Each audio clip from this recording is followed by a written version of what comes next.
자, 원래 오늘 우리는 소인수 분해를 이용해서 약수 구하기를 하기로 했는데요. 자, 여기에 앞서서 우선 문자를 사용한 식, 그래서 기호로 수를 나타내는 것을 한번 생각해 보자겠죠. 네, 일단 오늘은 그래서 문자를 사용한 식이라는 개념 하나만 일단 간단하게 알아보려 하는데, 일단 굳이 부담스러워할 필요 없이 그냥 문자를 이렇게 나타낸다라는 어느 정도 약간 그 개념 같은 것만 간단히 가져가면 돼요. 그러니까 수를 이렇게 수로 하면 나타내는. 복잡하니까 간략한 기호처럼 문자로 나타낸다는 거죠. 네, 그럼 하나 웃긴 게 늘 하는 말이 n분의 1이라는 말 많이 쓰거든요. 네, 뭐 먹었으면 우리 10명이니까 10명을 n분의 1, 5명이 먹었으면 5명을 n분의 1. 왜 하필이면 많은 기호 중에 n으로 했을까요? 그 n분의 1이라는 n이 사실 n도 그 굉장히 오랜 역사를 가지고 쓰였던 거라 정확한 근원을 이건 이렇다라고 말할 수는 없지만, 현대 수학에서 거의 정설로 받아들이는 걸로는 괜히 영어로 하면은 natural number라고, 자연수를 natural number라고 표현하는데, 그 우리가 n분의 1 할 때 결국 그 n은 모두 자연수거든요. 네. 똑같은 인원으로 나누거나 똑같은 개수로 나누거나, 그렇기 때문에 그 n을 자연수의 natural number에서 따서 n이라고. 네, 그냥 n으로 해서 그렇게 자연수에서 앞 글자를 따왔다. 엄마, 여기 딱 보니까 지금 x가 표시되어 있는데 그러면 또 왜 미지수는 또 x라고 했을까요? 그 엑사 같은 경우는 이제 프랑스의 당시 굉장한 수학자이자 철학가로 유명한 데카르트가 있는데, 그 이전에는 사실 우리가 나중에 좌표평면이라는 개념을 배우겠지만, 그 좌표평면의 개념을 성립하면서 뭐 데카르트 해석기학 등 다양한 이제 책을 내는데, 그 과정에서 이 미지수를 한마디로 알지 못하는 수를 표기할 때, 그 현재에서도 다양한 설이 있지만 그 당시 아무래도 x가 y나 z보다는 덜 쓰였기 때문에 그만큼 더 출판할 때 더 많이 이득을 얻을 수 있었기 때문에 x를 사용했다라고 정서히. 그러니까 이 x 미지수 표시는 여러 가지 설이 있지만 프랑스 철학자 데카르트가 또 수학자이기도 하죠. 기하학책을 쓰면서 미지수를 x로 표현한 데서 시작이 됐다라고 보고, 그 이유는 여담이지만 인쇄업자들은 옛날에는 우리가 워드를 친 게 아니라 활자들을 하나씩 따와갖고 글자를 찍어냈거든요.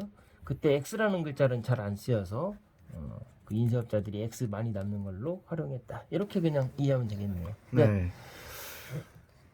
일단 이제 개념을 좀 설명해 보자면은, 일단 구체적인 값이 주어지지 않은, 그러니까 우리가 알지 못하는이라고 그냥 이해를 하면 편하거든요. 네. 그런 수량이나 일반적인 수를 문자를 통해서 나타낸다는 건데, 이게 사실 우리가 이 중학교 과정에서 갑자기 x, y, 뭐 z, a, b, c 이렇게 나타내니까 좀 굉장히 복잡해 보이고 네, 거부감이 생기거든요. 근데 사실 이런 거는 우리가 초등학교 때부터 사실 해왔던 과정이에요. 예를 들어서 우리가 사탕을 뭐 4개나 5개 중 하나를 샀는데 몇 개를 샀는지 정확하게는 모르겠다. 그럴 때 우리 초등학교 때 네모라고 표시를 했었거든요. 맞아요, 그걸 잘 맞아요. 알지 못해서 아. 네모라고 표시는 하는데, 우리가 기호를 쓰면 학생들이 어려워하니까 이미 네. 네모라고 표시를 했었거든요. 그렇네요. 그걸 복귀하면 사실 네모를 x 또는 다른 문자로 바꿔서 나타냈다고 생각하면 좀 더 편하게 우리가 그러네요. 받아들일 수 있어요. 거부감이 확 줄었습니다. 네, 왜냐면 초등학교 때부터 사실 그런 네. 기본 과정을 해왔다고 보면 참 되고. 공부를 하는 게 신기한 게 네. 그냥 X 하면 짜증나고 머리 아팠는데 초등학교 때부터 이미 여러 번 썼네.